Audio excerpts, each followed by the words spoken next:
Good afternoon, everyone. A quick look here at where the markets traded today. We did see some negative territory pretty much across the board, but we did close off the lows of the day, and that's always an important factor that I look at in terms of gauging sentiment. In other words, we didn't see some major downward pressure into those closing bells.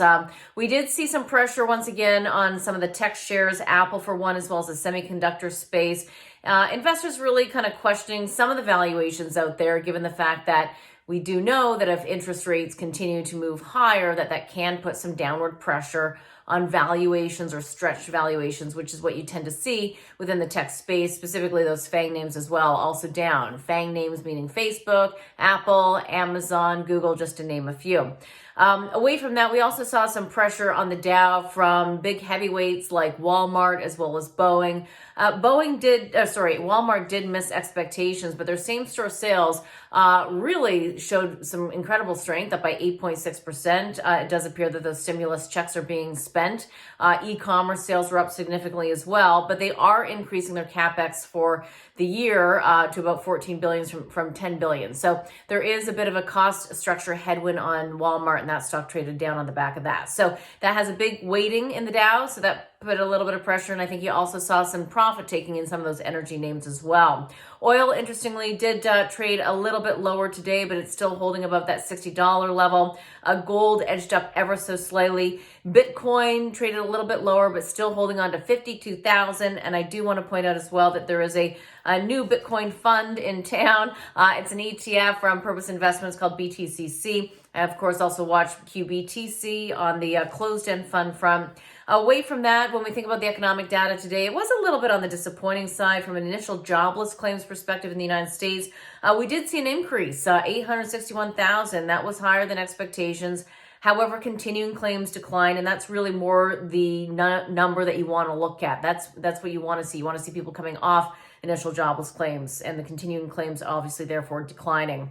Away from that, the Texas freeze is continuing to put some pressure on the semiconductor space, which puts pressure on some of the auto companies as well. And interestingly, Texas is restricting the flow of nat gas to other states. So something to continue to keep your eyes on. We're going to have Rafi Tamazian on tomorrow for that conversation. Away from that, though, the bullish scenario of the market does continue to be the same. We've got strong earnings.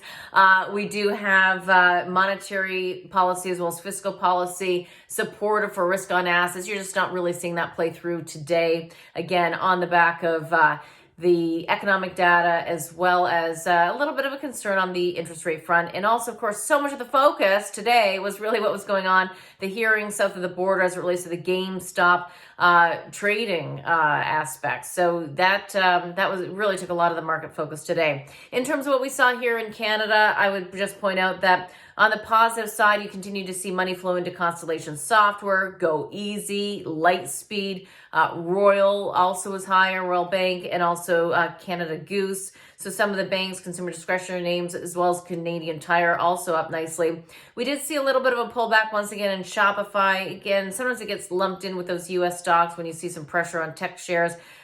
Or upward pressure, you will see Shopify move in the same direction. Also, we saw some of the industrials here. CP continue to show a little bit of weakness. Also, Cargojet and Stelco, just to name a few. So certainly, quite a bit going on from a company-specific story with earnings here in Canada ramping up. But we'll keep our eyes on the big macro picture. And again, Rafi Tamazian is going to be joining me for an in-depth conversation tomorrow. We'll get his take, of course, on the energy sector and where there are opportunities. So stay tuned for that. Have a great night. We'll see you tomorrow.